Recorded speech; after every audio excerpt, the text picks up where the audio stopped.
Welcome back, everybody, to Crime and Plastic. For us, it has been 15 minutes. For you, it has been a week.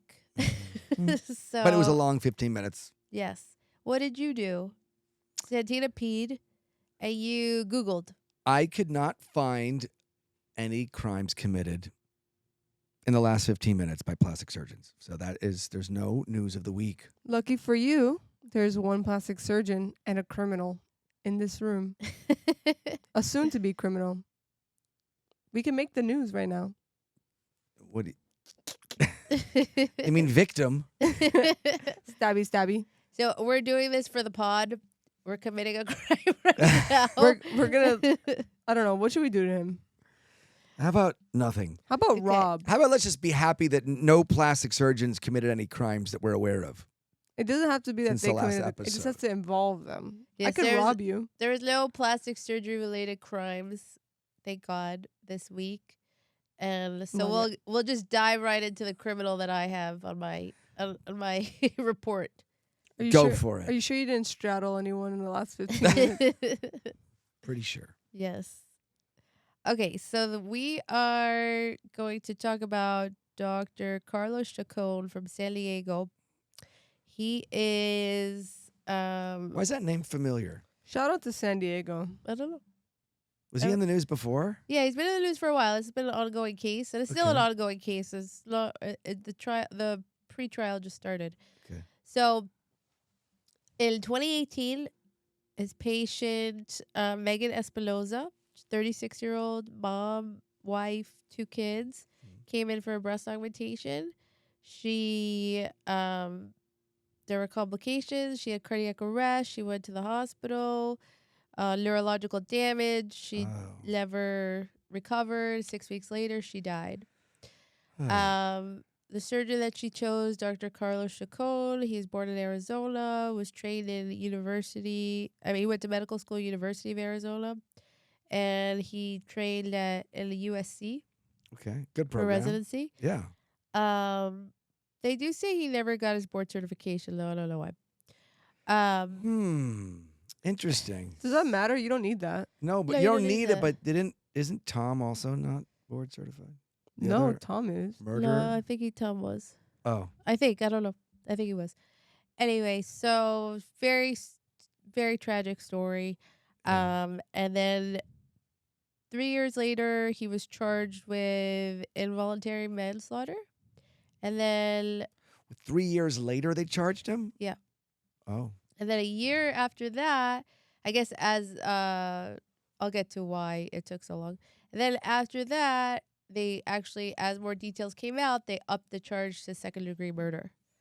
And now he's on trial for second-degree murder. Him and his nurse, Both of them. both of them. Ooh. And now Was it a male nurse? no, female. What is the difference between first and second degree murder legally? It's I can read to you the elements of the case, but generally first-degree murder is like Malice specific- aforethought. They're both malice aforethought, but it's like What? with extra, like a premeditation Uh-huh. is first degree, or if there's like a specific victim, like a police officer, or Right. like they have A class of people that you're attacking.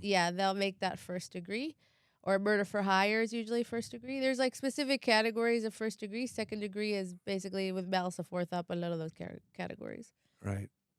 None of those- What does that even mean, malice aforethought? And I've heard the term. I'm just not it sure. just means intent. That Okay. you had it's like an intentional killing. Right. As opposed to third degree, which is what? Third degree manslaughter? manslaughter is like recklessness. Right. So it goes like intent, recklessness, negligence. It's the degree of intent makes the murder less severe. Got it. Okay. So, Wow. So tell me the details. okay. So on December 19th, 2018, at 12:30, Megan Espinoza, the patient, she came to the plastic surgery center for breast augmentation. They did the breast augmentation under conscious sedation. Okay. What is conscious sedation? It means you're not completely asleep. You're awake enough to follow commands to some degree. Okay. I I personally just don't like doing conscious sedation. What's the for difference surgery. between conscious sedation And and unconscious? deep sedation, or is Conscious sedation means you can follow commands. Okay. Basically, you're conscious. Okay.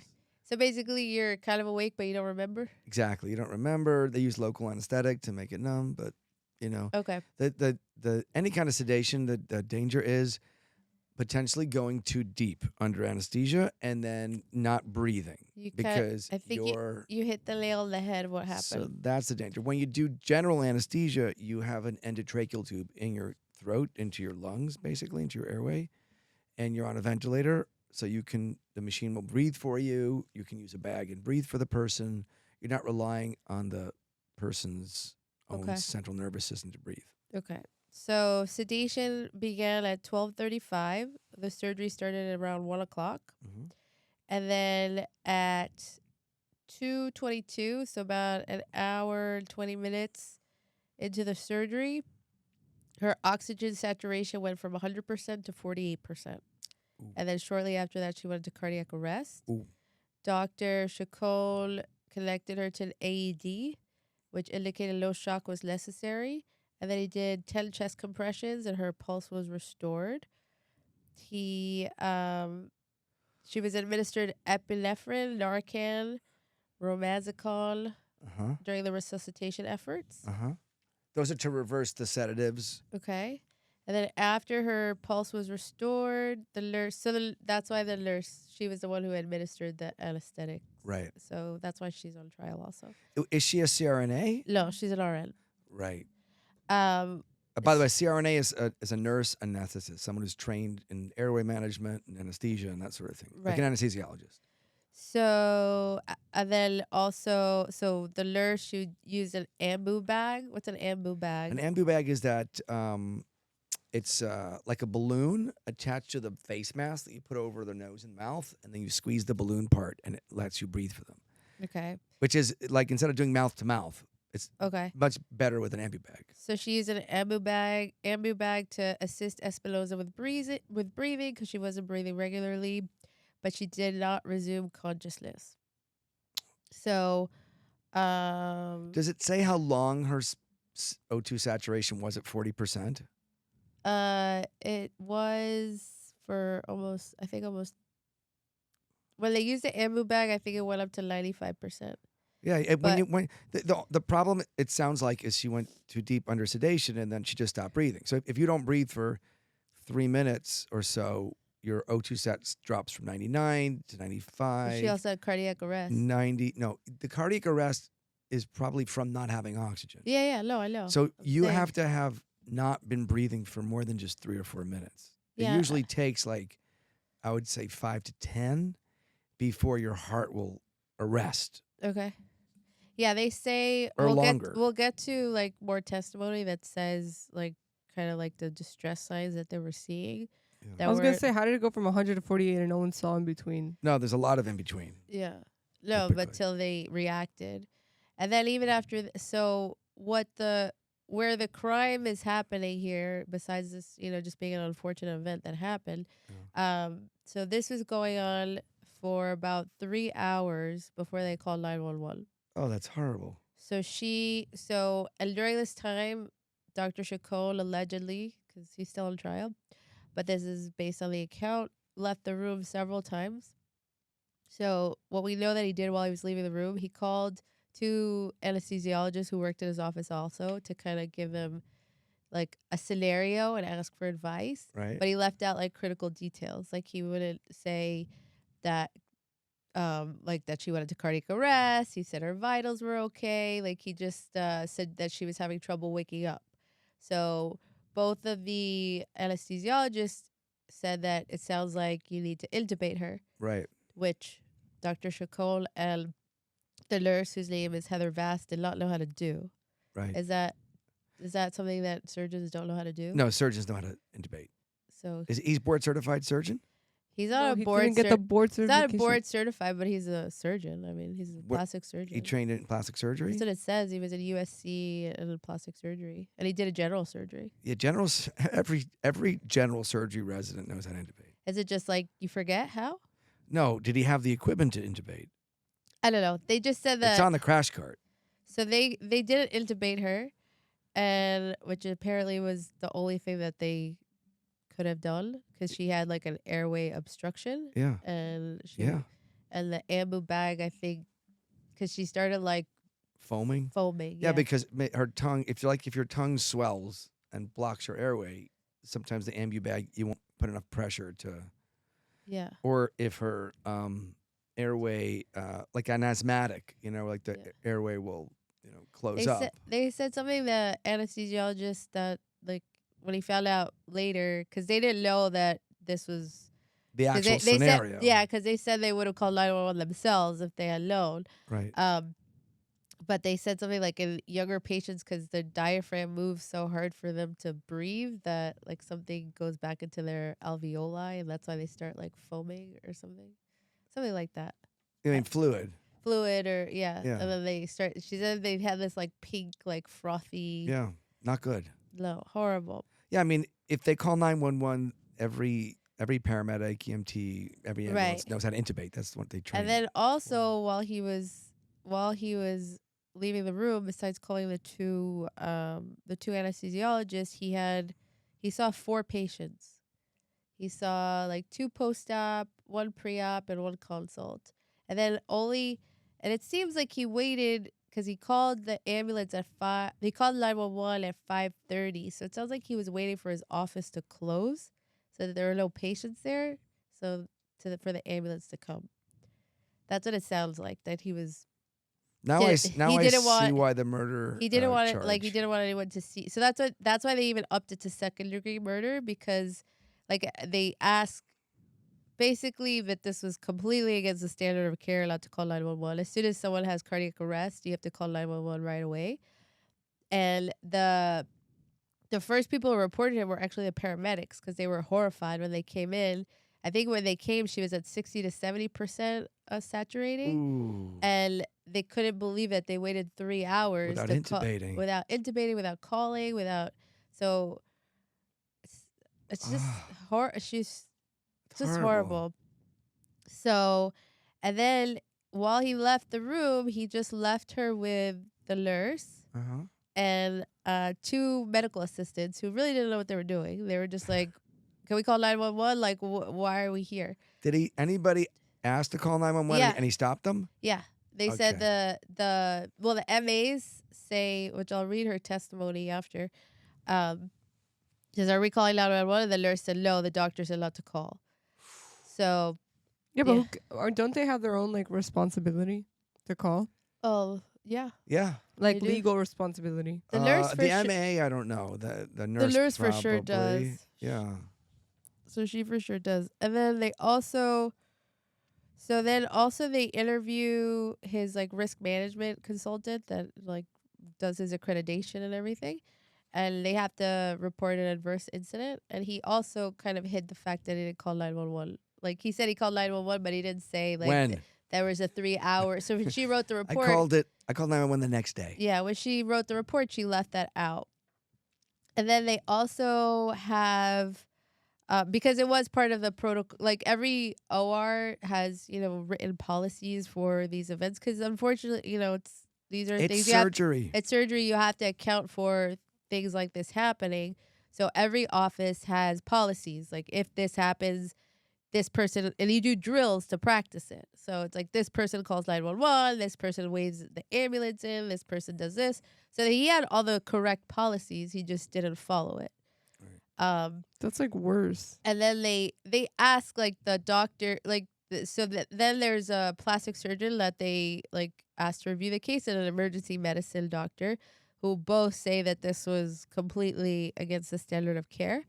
And they ask him if this is something that he should know to do as a doctor.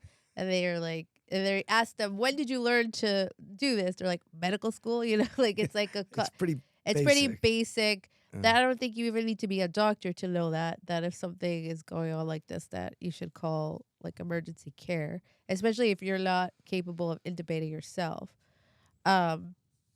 So Well, that's why I always have an anesthesia provider Yeah. And that's also the reason I use general anesthesia. But going back to just like having the protocols and manuals, like we have protocols for everything, like hurricane, flood. If I have a heart attack, Right.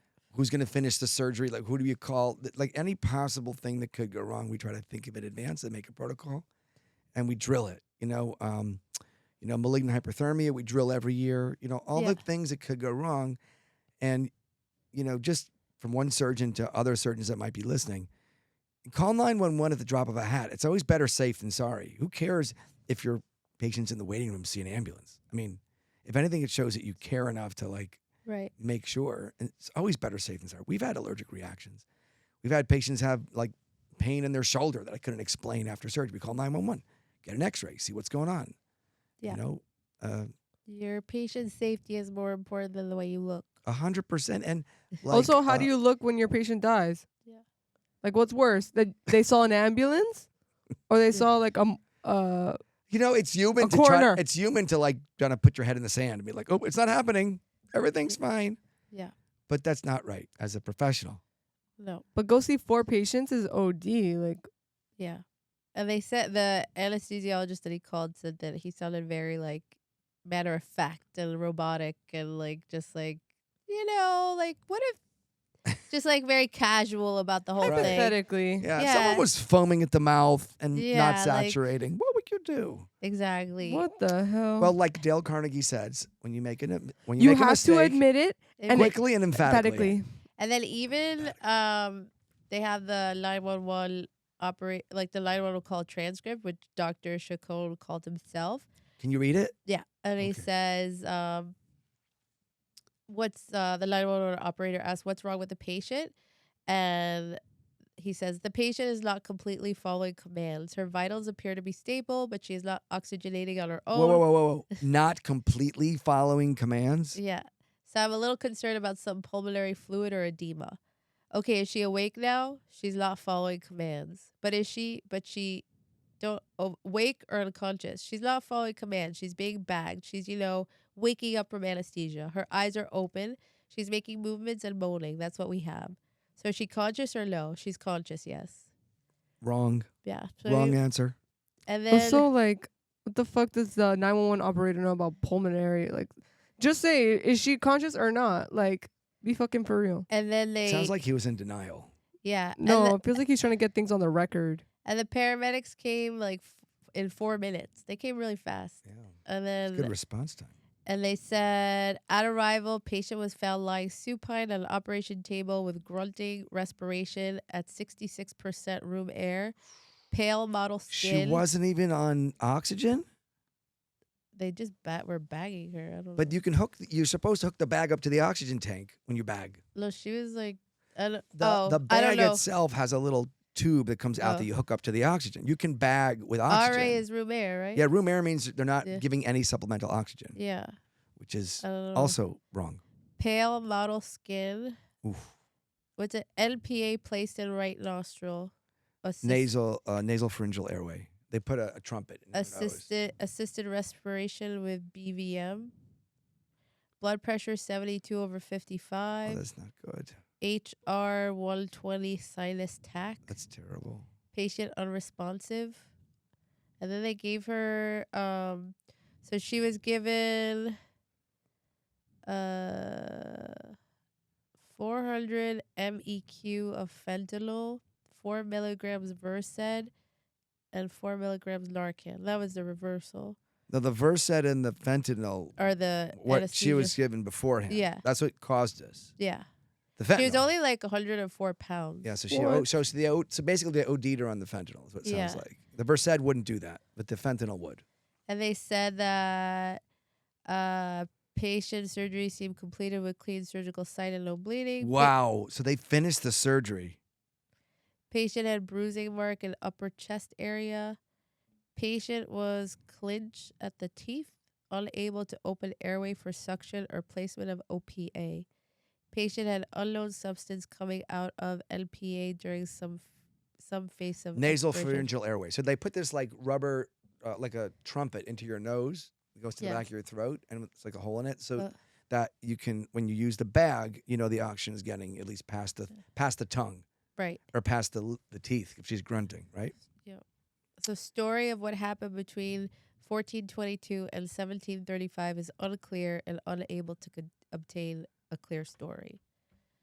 And then That's what's written in the The- EMS. report. So then It's so wrong. it's really the other thing 104 pounds is so little. and then the other thing they said, so this is all like the prosecution's case of why they think Right. this is murder. The other thing they talk about, because she was during this time before he was charged, they did sue him civilly. It was settled out of court, so I don't know how much it was settled for. But the husband's testimony said that he talked about, first of all, they were charged $2,000 for anesthesia. And then But the anesthesiologist wasn't there. yeah, There was no and provider. then he That's a let's nice see. racket. That's so fucked up. Chacon told Mrs. Espinoza that an anesthesiologist who had privileges with 2 different Sharp hospital locations would be coming to Davilo to provide the anesthesia. Ooh, he's going down. And then He said that to them? that's what the husband says. Oof. And he said he was there with her.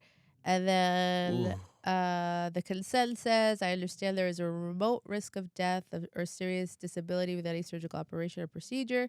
So they said this statement indicates Chacon is aware that even under the best circumstances, surgical procedures can be dangerous to human life, and that he still didn't take the necessary steps. So then they interview also the medical assistants who were in the room. Mm-hmm. And so there was 2, Carla Hernandez, she was a surgical technician, Mm-hmm. and Xenia de los Santos was a circulator. And so They should have called 911. So Carla Hernandez, who is interviewed by the DA's office, and then in the pre-trial, Mhm. she says, so she's actually the one who administered the anesthetic. This is not in trial right now. This is just pre-trial? Yeah. Okay. So Is it set? Is our trial date set? I don't think so yet. So she personally injected Espinoza with the anesthetics. So with Wait, who? the medical assistant, Not the nurse. not the nurse. So prior to the surgery, Hernandez, that's a medical assistant, injected with the anesthetic. And she said she first knew something was wrong when the first implant went in, because her color began changing and the surgical monitor began making some sort of sound. So the doctor asked Vass is the nurse, is the RN, is if everything was okay. And Espinoza's color turned purplish blue somewhere around the top of her breasts. Ugh. Because Hernandez recognized something was wrong, she kicked the surgical room door to get someone's attention. Mhm. Stephanie Cruz, another medical assistant, came into the room with a new monitor, and after the second monitor arrived, the beeping noise stopped. So also that they said that they had, so during the surgery, they said that the music was very loud and so it's hard to hear instructions or communicate, and that they had the monitor and everything was behind a curtain, her face was Right. so he couldn't even really see everything. Right. He was just He couldn't see the O2 sat dropping. right.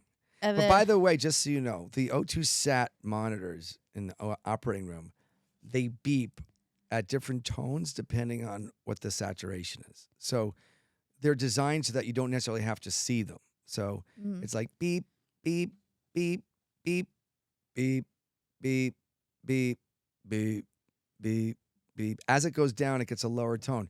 So I go into this post-traumatic stress response.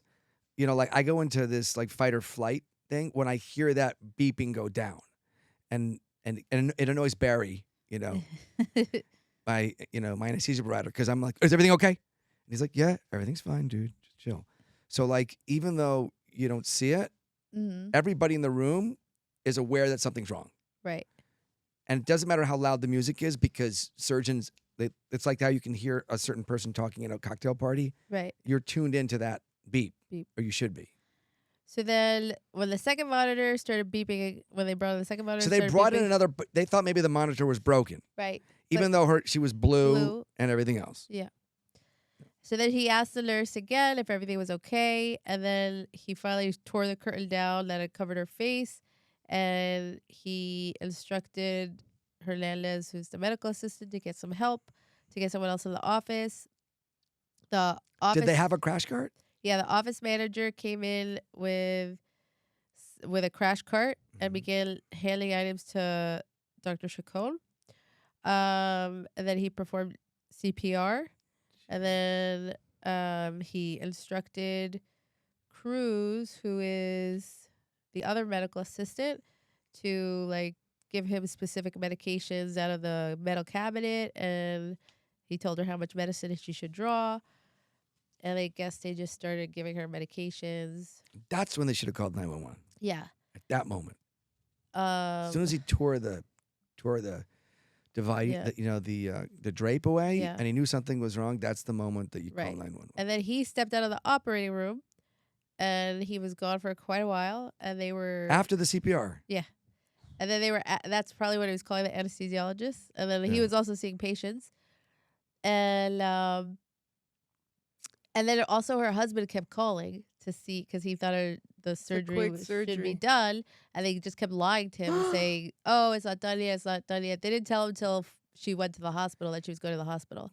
And the prosecution uses further evidence of his like malice in this situation, that Malice aforethought. that he was concealing it because they knew the husband would have called 911 if Right. like he had known what was Yeah. going on also. So they were Right. hiding everything from him too. Right. I feel like at that point I would have called 911 regardless. Like if you're not giving me a fucking update on a breast dog after 3 hours, I'm calling the police because you're doing something weird. I remember hearing about a case where a family did that, where they called 911 because they weren't getting answers. I don't know. I remember it being in the news. It makes sense. Yeah. I mean, if they're saying like, "Oh, it didn't start yet," That or was in something like Yeah, Miami. that, It was like- in Miami. It was one of the centers. Oh wow. It was after like 5 hours. Because if you or already know for something. sure it started, Yeah. It's one thing if, we didn't go in yet. That's Yeah. fine. But once it starts, it should, it take should that long. move along. Yeah. Or at least within like a range, Yeah. Right. you know. So Hernandez, one of the MAs, she said that this is what she observed during the 3-hour delay of. This is what she's Megan Espinoza. She said the rising and falling of Espinoza's chest while being bagged appeared exaggerated. Espinoza's legs became shaky and or they twitched.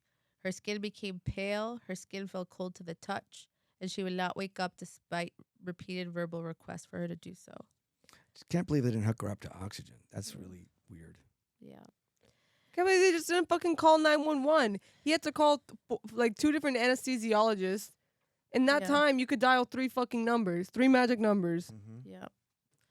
That's So crazy. Oh yeah. How old is this surgeon? Is he like a young surgeon? He didn't look that old. Maybe 50. yeah, I think he's in his 40s, or I think he's like in his 40s, So 40s or that's 50s. So that's not young. That's No, like an he- experienced surgeon. Yeah, I don't think he's. It's to me it's like a rookie, like a younger surgeon kind of thing, No, I don't.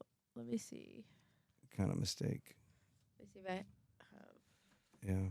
It's just so wrong. I mean, at least He- yeah. Well, we'll see what the He's jury 48. thinks. Yeah, he should know better. The jury. So at this time, he It's was probably going to it's trial, 40. isn't it? Going to trial. Yeah, it's going to trial. What did he plead? Not guilty. He's crazy as hell. So this is what. So Santina's convicted him. Take the plea deal. so this is how. The prosecution, the DA's office, they interviewed the chief medical examiner who did the autopsy. Mm-hmm. And so she was he said he didn't know the facts of like what happened. Uh-huh. He just like was examining the body, and he Right. said that she died by ischemic, like basically no oxygen to your brain. That's why she died. She was brain dead. She was brain dead. But he said if he had known all like these facts, he would have labeled it a homicide. Like the Really? medical examiner said that. Wow. And then these are the facts that the prosecution, the DA's office, used to show that his malice or conscious disregard for her life to support a murder charge. So, But what's the penalty for that? It's like life or whatever. 20 years. Second degree murder. yeah, I have to check. I'm not sure what California? he's up for. Okay. So he says Chacon continued to show conscious disregard for Megan Espinosa's life after she had a cardiac arrest at approximately 2:30 p.m. and failing to call 911 for emergency assistance and intubation. Chacon made this choice despite the fact that his own procedure manual dictates an immediate call to 911 after a cardiac arrest. In addition, Chacon ordered his employees not to call 911. Moises Espinosa called Divino, that's the name of his plastic surgery place, at 2:30 to check on his wife. Chacon instructed his employees to lie about her condition. He called again at 3:30. He again instructed his employees to lie about her condition. He lied to Dr. Lozano, the anesthesiologist, stating the patient had never lost a pulse or blood pressure. If Lozano had been informed of the true facts, he would have called 911 himself. Chacon made a second call to Lozano, again, that's the anesthesiologist, again hiding the true facts. He declined Dr. Lozano's offer to come in and assist. What? Oh. Yeah. So at that point, he knew that it was not a hypothetical situation. And then Chacon called Dr. Dill, that's the second anesthesiologist, at 4:49 p.m. and hid the fact that Espinosa's heart had stopped. Dill told Chacon to call 911, but Chacon didn't. Chacon called Dr. Dill at 5:03 p.m. and hid the fact that Espinosa's heart had stopped. Dill told Chacon to call 911, but Chacon did not.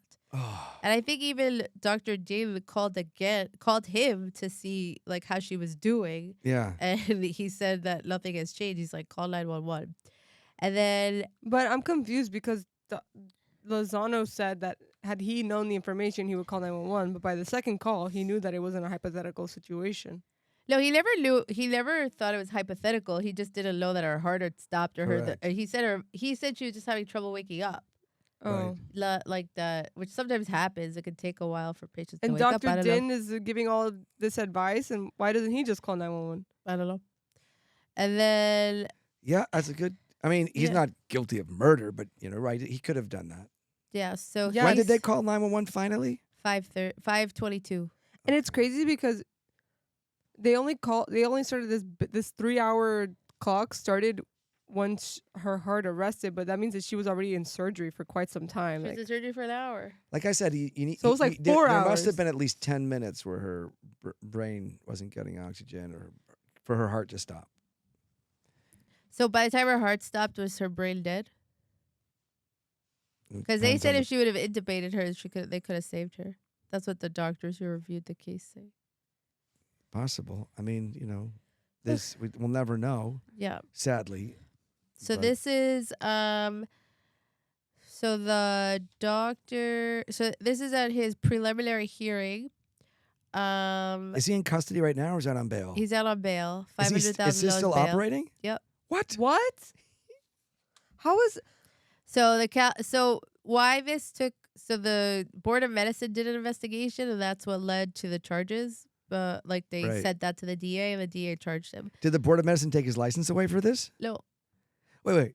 So he's under restriction, which is that he has to have an anesthesiologist there, and he has to get approval from the Board of Medicine 3 days before any surgery that he does.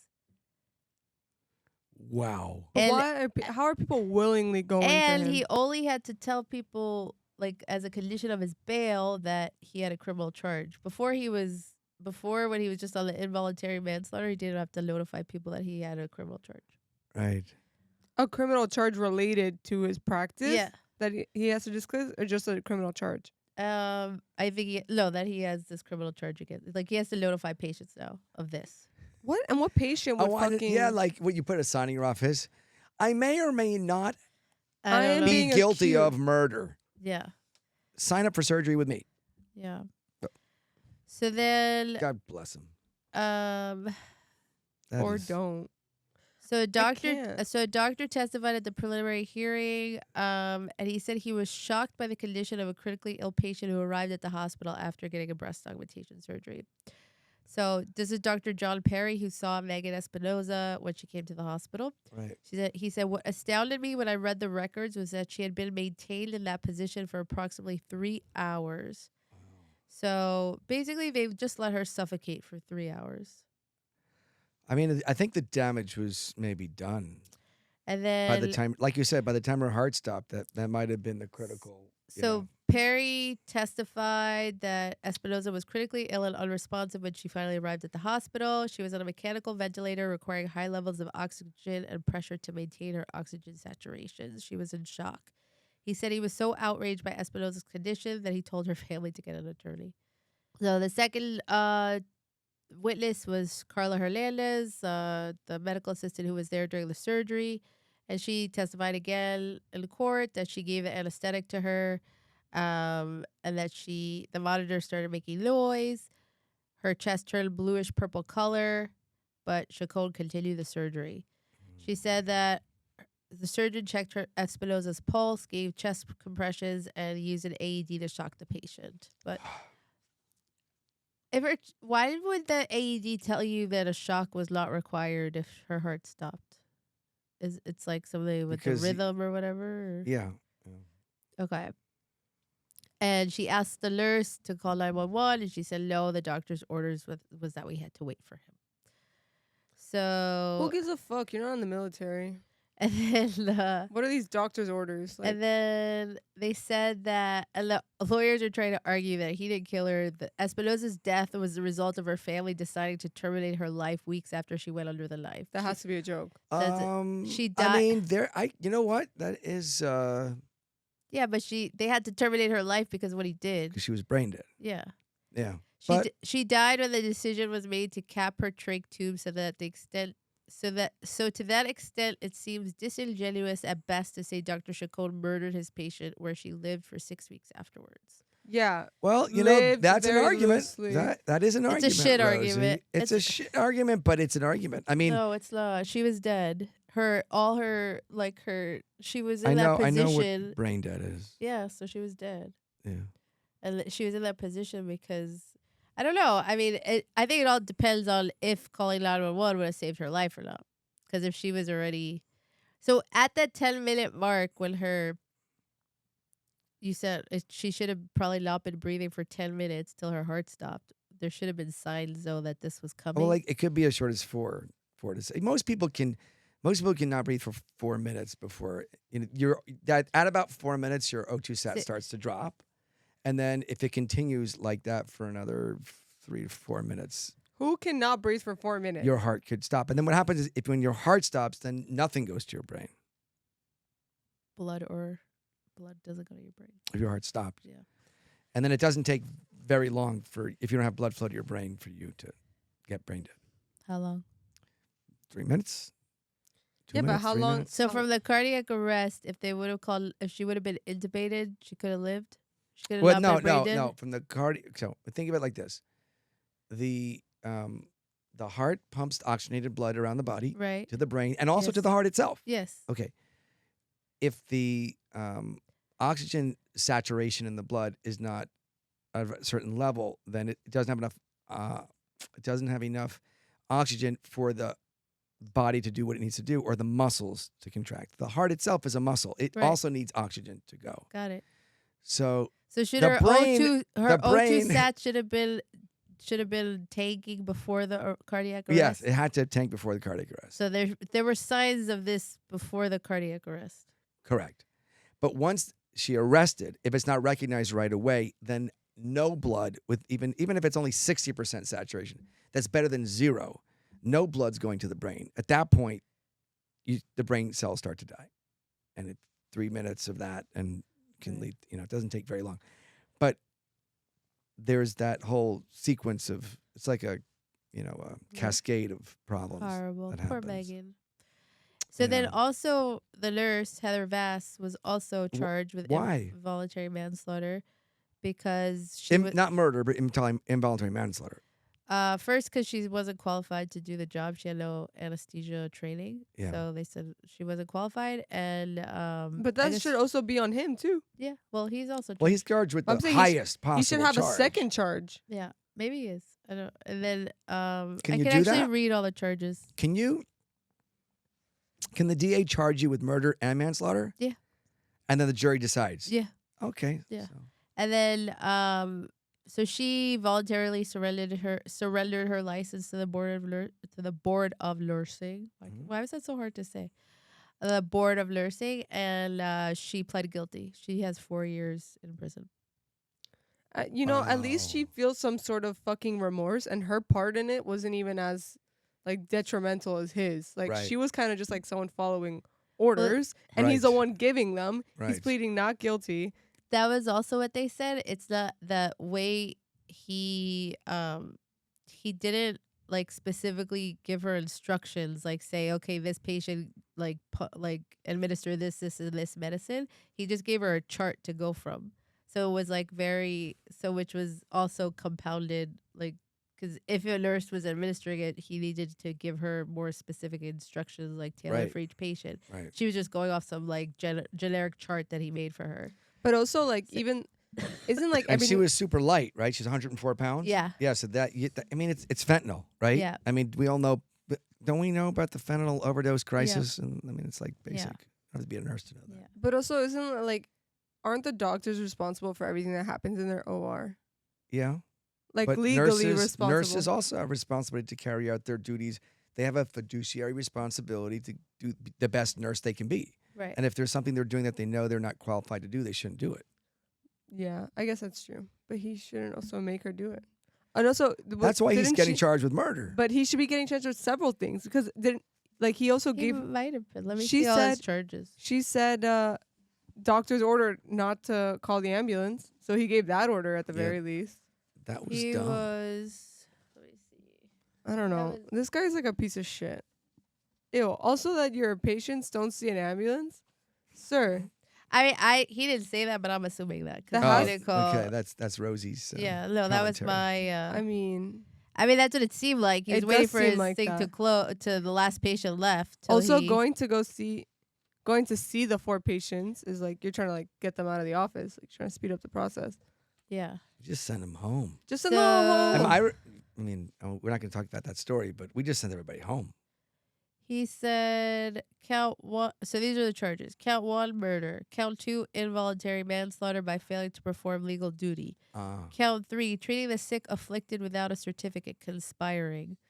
Without a certificate? What do you No, mean? because they said on or about December 19, 2018, Carlos Chacon and Heather Alice Lang did unlawfully conspire with and aid and abet another person to practice and attempt to practice and advertise and hold himself out as practicing a system of mode, blah, blah, blah. Oh, because That they has to be charged the for the cons- anesthesia. Yeah, for the Yeah. anesthesia. And nobody came for anesthesia. Yeah. That's conspiracy. So that's what I'm saying. He definitely is complicit. I think in- also because the medical assistants like did stuff that they weren't supposed to be Right. doing. Yeah. Treating the sick afflicted without a certificate. That's count 4.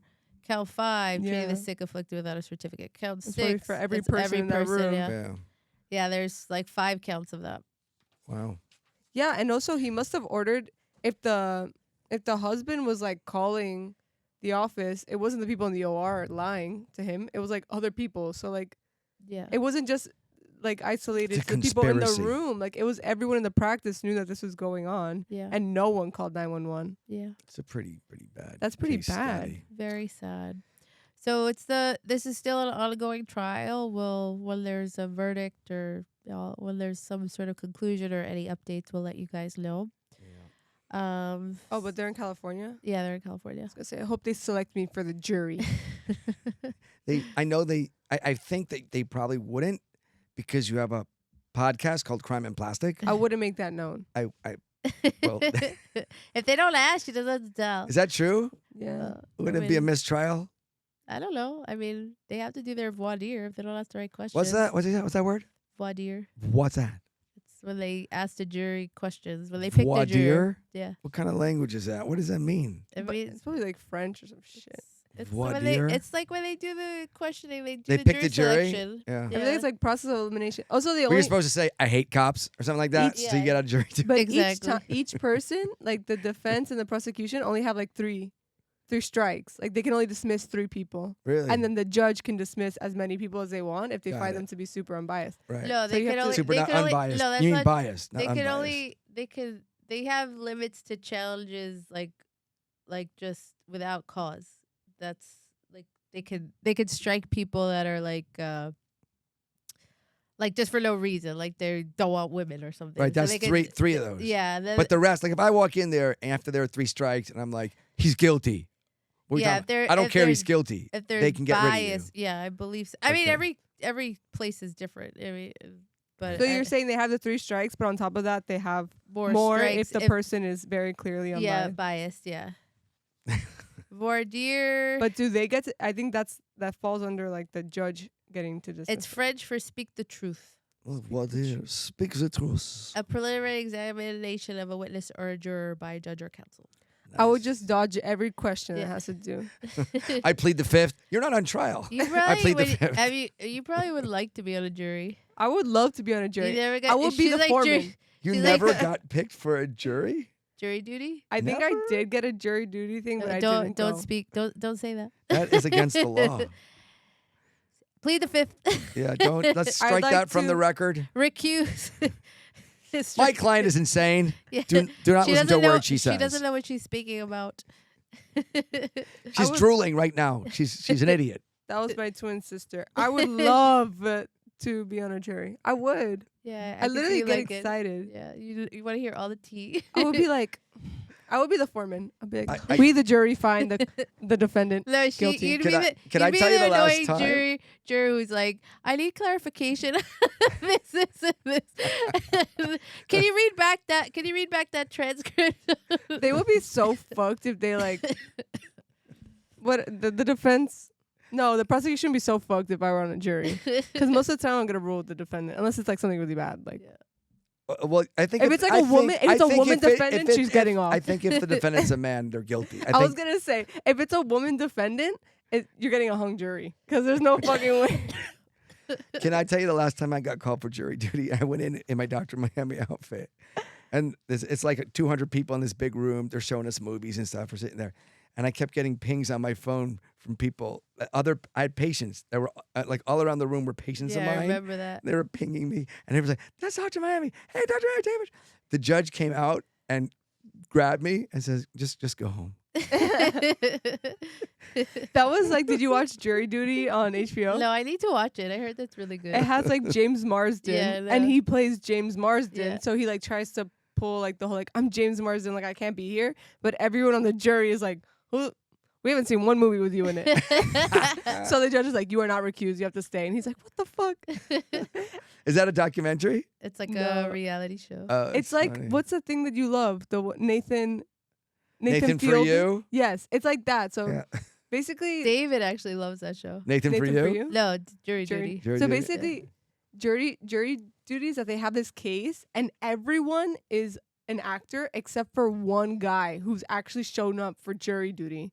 Oh wow, that's And so they're funny. like, basically, it's like this one elaborate prank Right. against him. One guy. And he's like the only person who recognizes like, and then James Marsden is like the producer, and also he's like the. Do you know who James Marsden is? No.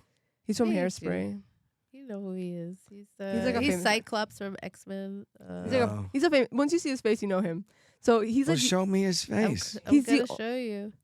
oh yeah, this is going on to a tangent, but he's like the only. He's the only person, the only juror who recognizes him. Yeah, I kind of Yeah, recognize he's him. like- yeah, He's like, man, bro, like, I don't know. It was so funny. that's funny. They do like jury selection. He tries to get out of it so bad, and he can't. Well, I hope for Good. men's sake that you don't get on any juries. But poor guy's probably innocent. The one innocent guy. I think you'd make a great juror. You'd be very vested and interested in the Madam case. Foreperson, do you have a Yeah. verdict? It's just guilty. We the defendant find the defendant. We the jury find the defendant guilty. I the jury. I the jury, the I sole mean- person in charge I of your mean- fate. I mean, we. All right. Well, again, we will keep you posted on this case with any updates. And thank you for tuning in. And we'll be back next week with another crime and plastic story. Have a great week, guys. Bye, guys. Bye.